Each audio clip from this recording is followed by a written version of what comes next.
The hangar of Aeroshift Industries buzzed with a symphony of machinery and murmured anticipation. At its center stood Dr. Maxine Torres, her fingers brushing the cool, iridescent hull of the AS-12 passenger drone.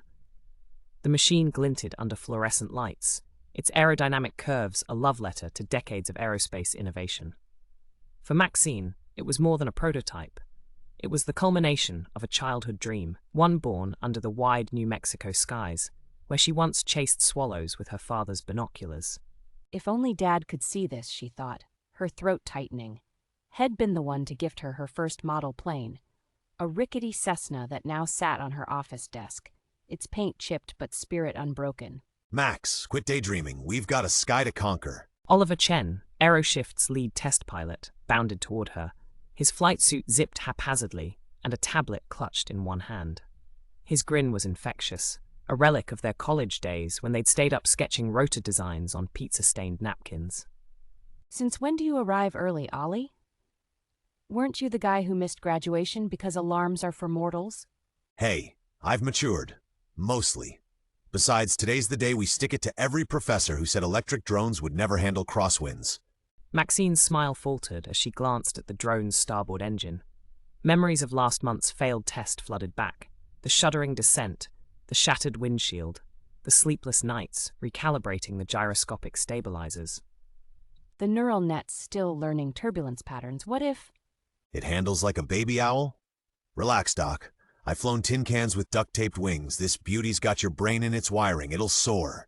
He nudged her shoulder before striding to the cockpit, tossing a casual salute to the engineering team.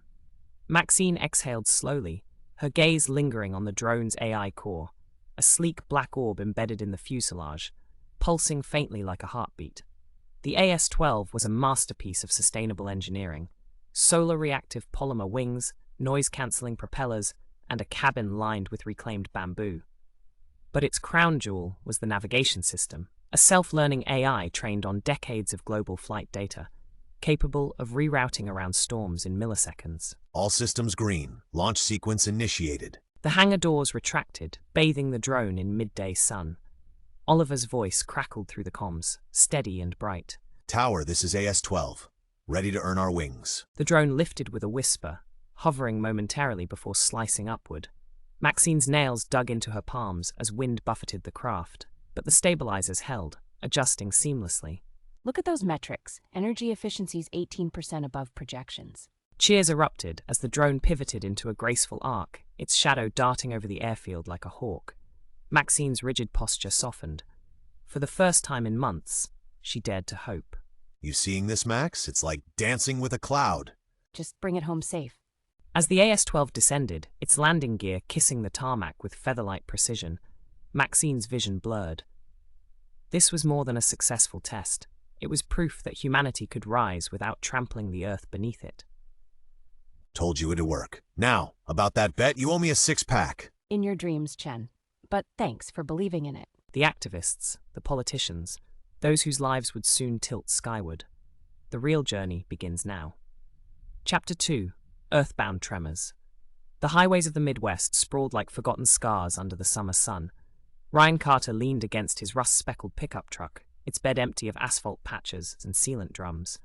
The roads he'd once tended, smoothing cracks, repainting lines, now lay silent, their surfaces fracturing under the relentless push of dandelions and crabgrass.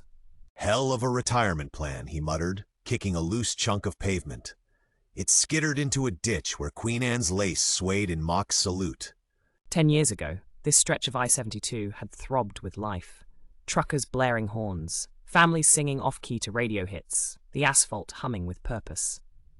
Now, the only travelers were caterpillars inching across faded lane markers. Ryan, you gonna stare at weeds all day or check out the new training center? Emma Alvarez jogged toward him, her neon safety vest clashing with the wildflowers. At 28, she'd been the youngest on their crew, always cracking jokes about becoming a road warrior retiree. Her optimism grated on Ryan some days, but today, it felt like a lifeline. Training center? You mean that pop-up trailer by the old way station?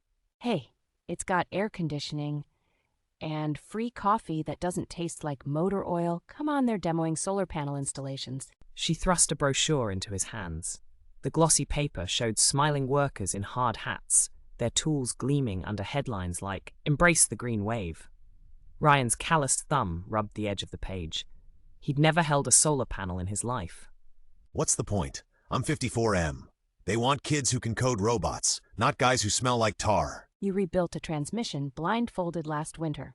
If anyone can learn this, it's you. A monarch butterfly flitted between them, its wings brushing Ryan's sleeve. He watched it settle on a thistle, orange against purple, a burst of color in the grayscale of his uncertainty. Flashback sequence, 27 years earlier. Look, Dad, straight as an arrow. 18-year-old Ryan waved at his father from the seat of a steamroller, its massive drum flattening fresh asphalt on a county road. The heat of the blacktop seeped through his boots, the smell of pitch and diesel thick in the air. Ain't about straight lines, boy, it's about endurance. Roads outlive us, you're building legacies. His father's words echoed now, bitter and hollow. What legacy remained when roads themselves became relics? Back in the present, Emma's phone buzzed. She frowned at the screen. Layoffs at the Springfield Depot, another 15 guys. Bet the drones are thrilled. No pensions to pay. He crouched to yank a stalk of goldenrod from a fissure in the road. The roots clung stubbornly, as if nature itself dared him to fight back. Used to hate these things. Now they're kinda pretty. World's changing, Ryan. Doesn't mean we disappear. Just grow sideways like these roots. A distant rumble shook the ground. They turned to see a passenger drone gliding overhead, its shadow fleeting as a sigh. Scene, community meeting. That evening, the town hall buzzed with anger and fear. Fold-out chairs scraped concrete as displaced roadworkers argued over lukewarm coffee. But where's our cut? My daughter needs braces, not a damn solar certificate. I've applied to 20 jobs. They all want AI maintenance certs. I fix potholes, not computers. Ryan lingered near the exit, Emma at his side. The drone of complaints felt suffocating, a dirge for a dying era. They're scared, but we can't chain ourselves to the past. What if the past's all I'm good for? Before she could answer, a video played on the projector, a time-lapse of an abandoned freeway in Detroit, transformed into a lush park where children climbed over moss-covered guardrails. The room fell silent.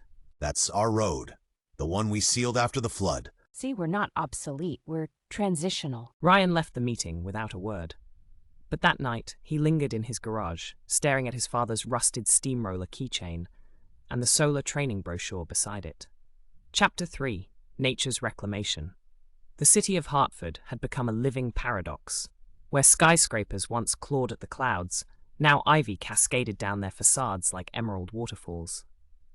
Aisha Patel knelt in the shadow of a reclaimed office building, her fingers brushing the petals of a crimson poppy that had burst through a fissure in the sidewalk.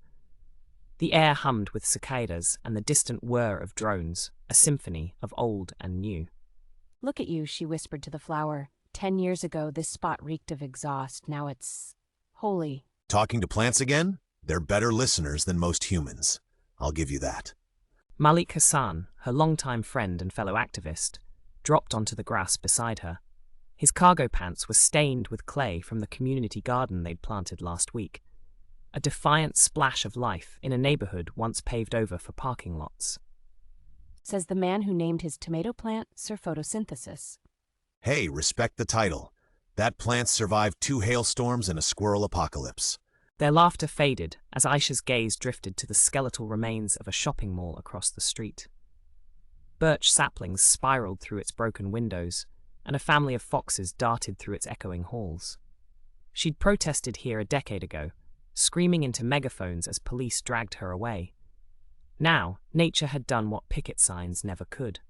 Flashback sequence Hartford, 10 years earlier. You're paving paradise to put up a parking lot? Seriously, read a damn lyric.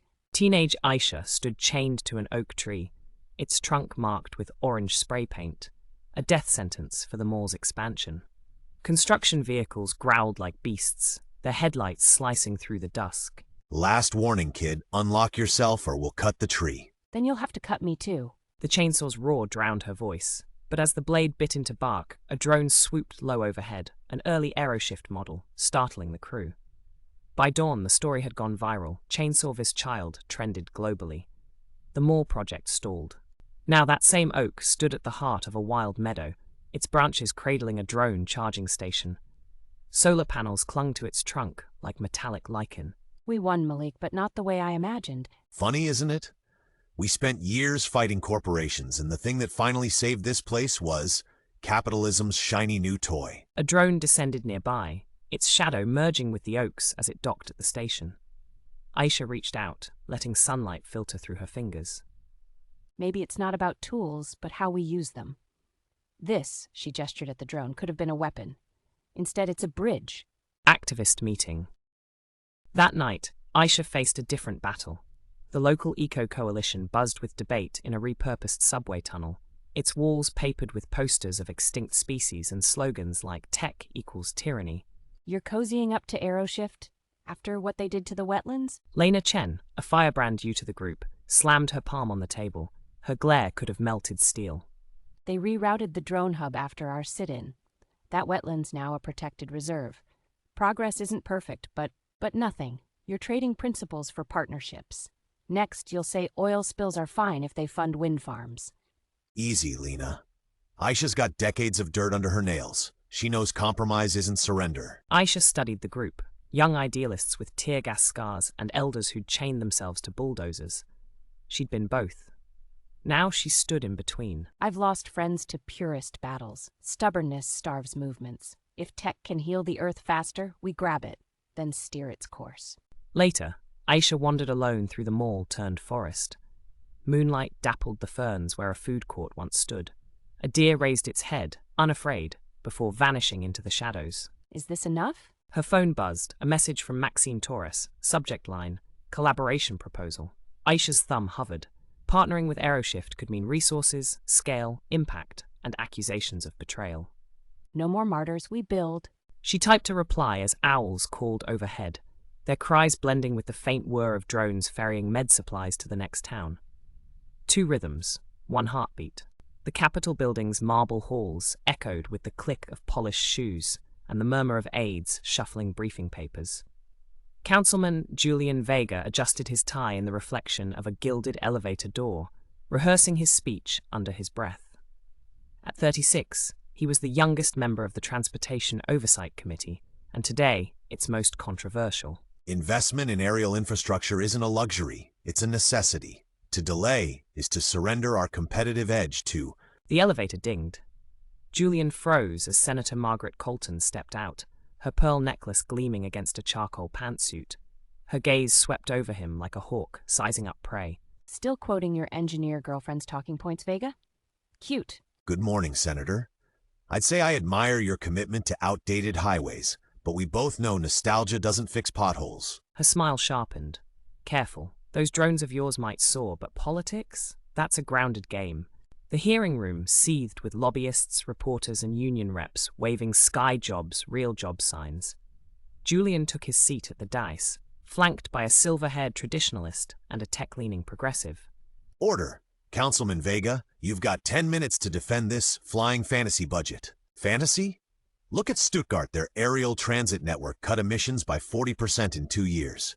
Or Detroit, where greenways replaced highways, creating thousands of jobs. Ah yes, Detroit, where road workers like Ryan Carter are now glorified gardeners. How inspiring. A roar of approval erupted from the union section. Julian's knuckles whitened around his pen. Ryan Carter installs solar panels that power hospitals. He's not a relic, he's proof that labor evolves. Tell that to my kid who cannot afford insulin because my pension got redirected. Cameras flashed as Julian stood, his voice cutting through the din. You think clinging to the past honors workers? It condemns them. This bill isn't about drones, it's about giving people the tools to rise. That night, Julian slumped at his desk, his victory lap cut short by a stack of angry constituent letters. A half-empty coffee cup trembled as he reread Maxine's latest email. Julian saw the hearing footage. You stood tall. But don't forget, every Ryan Carter has a face, a story. Invite him to testify. Let the committee hear the human cost and triumph. Easier said than done, Torres. He pulled a crumpled photo from his drawer, a younger Julian in a hard hat, grinning beside his father at a highway construction site. The caption read, Vega and Son Builders, 2010. You'd hate this bill, Dad, but you'd hate stagnation more. At a diner the next morning, Julian faced a different tribunal. retirees in trucker caps and young gig workers sipping synth caffeine. My boy's a third-gen bridge inspector. What's he supposed to do? Scan clouds for cracks? At least bridges get pensions. I ferry drone parts for 3 credits an hour. Your future stinks, councilman. You're right. This bill includes union protections for aerial logistics and upskilling grants. But I need your voices to shape it, not just protest. A teenager in a faded road crew hoodie raised her hand. My dad, he's like Ryan Carter. Hated the retraining at first. Now he teaches others. Maybe change isn't all bad. Julian slid his pancakes toward her, a silent thank you. The gesture wasn't in the speech notes, but it didn't need to be. That evening, Julian paced his balcony as Maxine's hologram flickered above his wristcom. Heard you quoted my human triumph line. Royalties? I'll wire you a coffee. Seriously, though, Ryan agreed to testify. You're a terrible influence. People need to see faces, not factions.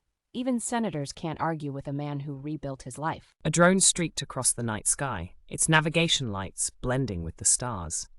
Julian wondered if his father was watching. What if I'm wrong, Max? What if this all collapses? Then we rebuild. That's what humans do. The world shimmered in flux. In Tokyo, drones hovered like metallic fireflies above neon-lit bamboo forests. In Nairobi, children raced through solar farms where highways once sprawled.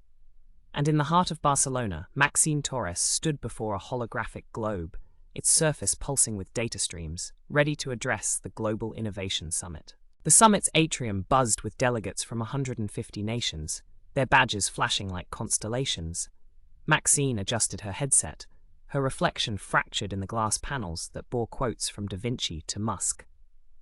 Dr. Torres, your drones have reshaped cities, but critics call this a neo-industrial revolution that neglects the marginalized.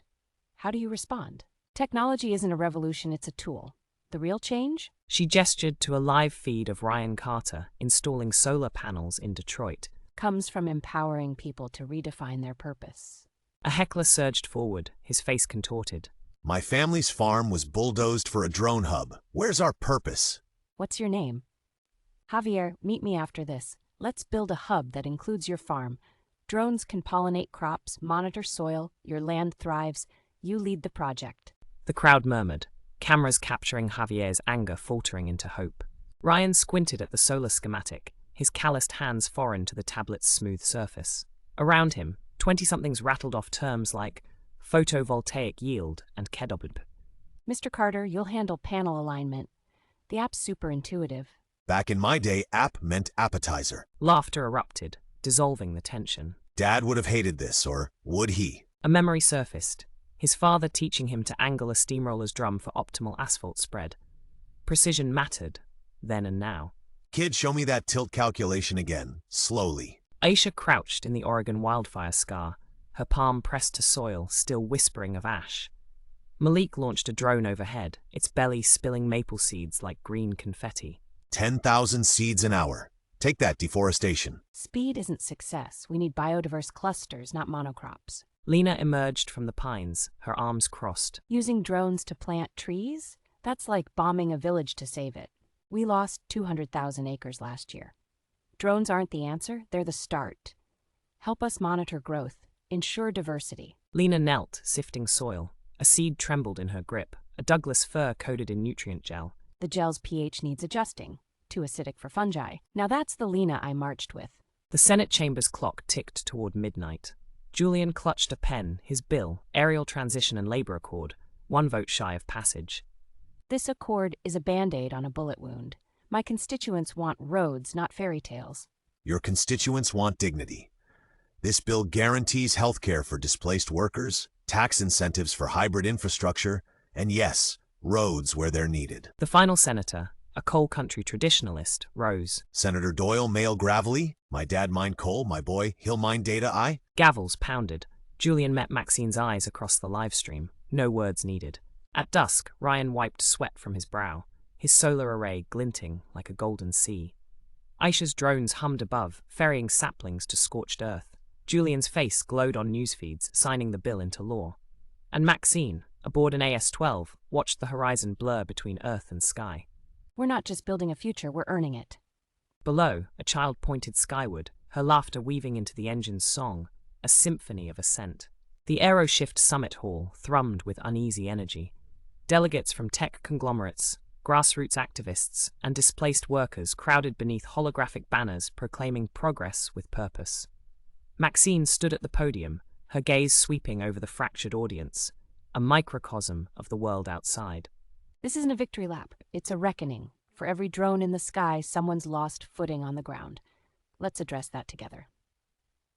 A man in a faded road crew jacket vaulted onto the stage, snatching the mic. Security lunged, but Maxine waved them off. My town's a ghost story. Your progress killed our jobs, our schools, our soul. What's your name? Ethan Cole, Cedar Rapids, 4th-gen bridge welder. Ethan, you're right. We didn't listen. So today you're leading the infrastructure panel. Tell us how to rebuild better. The crowd erupted. Ethan froze, the mic trembling in his grip. We need hybrid hubs. Train us to maintain drones and roads. Don't erase us, upgrade us. In a corner booth, Aisha faced Lena across a table littered with proposals. Your eco-drone plan still reeks of corporate greenwashing. Read Clause 7. Communities co-own the reforestation drones. Profits fund local schools. Lena's defiance wavered. She uncapped a pen. Add a veto clause. One toxic spill, we ground the fleet. Deal. Now help me convince the execs. Ryan huddled with young engineers in a makeshift workshop, his grease-stained hands guiding theirs over a solar drone prototype. What if the rotor fails mid-flight? Same as a busted asphalt roller. Troubleshoot, adapt, fix it. Only now you've got satellites helping. The students chuckled, disarmed by his analogies. Ryan's phone buzzed, a photo from Emma of his first completed solar array. He'd framed it with his father's steamroller keychain. Julian ducked into a stairwell, his tie askew, as protesters' chants seeped through the walls. His aide trailed him, tablet blazing with damning headlines. Vega's compromises spark backlash. The coal states are flipping. They say the labor accord's a betrayal. Tell them I'll meet factory floors, not fundraisers. And cancel my flight. I'm taking the train. As the aide left, Julian scrolled to a message from Ryan. Testimony went viral. Even my kid's proud. Keep fighting. By midnight, the summit birthed the Global Transition Compact, a blueprint binding tech firms to fund local retraining, activists to advise eco-policies, and governments to cap profit margins on public infrastructure. As drones lit the night sky in solidarity, Ethan Cole shook hands with AeroShift's CEO. Lena and Aisha shared a reluctant hug. Julian slumped in a chair, asleep mid-email, his father's photo tucked in his lap. A decade unfurled like the wings of a heron, slow, deliberate, radiant. Cities now breathed in tandem with forests, their skylines a dance of glass spires and canopy bridges. On the outskirts of what was once Phoenix, a child pedaled a bicycle along a solar-paved trail, her laughter echoing toward drones that hummed a harmony with the wind. Maxine stood on the observation deck of the AeroShift Global Tower, her silver-streaked hair tousled by the breeze. Below, the AS-24 drones glided in synchronized patterns, ferrying commuters between biophilic office hubs and floating eco-villages. A hologram flickered to life beside her, a message from Oliver, now retired on a sailboat in Patagonia. Still hogging the best views, Torres? Save me a seat up there. She touched the chipped Cessna model in her pocket, its edges smoothed by time. The child who'd once marveled at swallows now marveled at her, but the awe felt different. Lighter. Ryan Carter wiped his hands on a rag, squinting at the solar farm sprawled across the bones of Interstate 80. Teenagers in apprenticeships clustered around him, their tablets glowing with schematics. Mr. Carter, the West Array's efficiency dropped 2% last week. Could it be panel erosion? Nah, probably just crows using them as mirrors. Let's check the inverters. As they walked, Ryan's boots crunched over wildflowers pushing through the pavement, a mosaic of resilience. Emma's voice crackled over his earpiece, now head of the National Renewables Guild. Retirement's calling, old man. And miss the fun? Tell 'em I'm busy growing sideways. In a redwood grove reclaimed from a parking lot, Aisha Patel sketched a drone's silhouette on a chalkboard. Children sat cross-legged on moss, their tablets synced to sapling sensors in the soil. Miss Aisha, if drones help trees, why do some still hate them? Change scares people, even good change. But fear fades when you show them roots, and rotors can share the sky. A drone descended, delivering a sapling wrapped in mycelium-rich cloth. Aisha's fingers brushed its leaves, a hybrid of ancient oak and drought-resistant genes. Meet your new class pet. It'll outlive us all. Julian Vega leaned against the railing of a decommissioned highway bridge, now a pedestrian skywalk. Below, a river once choked with debris teemed with salmon. His final term had ended, but his legacy pulsed in every drone-charging station and worker-owned wind cooperative. You'd hate the paperwork, Dad. Love the paychecks. A familiar voice interrupted his reverie. Politicians? Always talking to ghosts. Says the woman with a plane in her pocket. They stood in silence, watching a drone streak toward the horizon, its hull painted with murals of roadworkers, forests, and constellations. At daybreak, the world paused. On screens and in squares, humanity witnessed the launch of the Harmony, a deep space drone designed not to colonize, but to seed distant planets with Earth's flora. Maxine, Ryan, Aisha, and Julian stood side by side at mission control, their breaths synced to the countdown. Ignition sequence started. 5-4. For every swallow, everywhere. Don't blow up, you overgrown toaster. The rocket surged skyward, arcing through clouds tinged pink by dawn. Aisha clasped Julian's hand. Maxine gripped Ryan's shoulder. None spoke. None needed to. Years later, a child crouched in a meadow where an airport once roared. She pressed her palm to a weathered plaque embedded in the soil. Here stood Aeroshift Industries. Here began the choice to rise, not alone, but together. Above her, drones and starlings wove through the air, one indistinguishable from the other. The end. Thank you for listening. Please subscribe.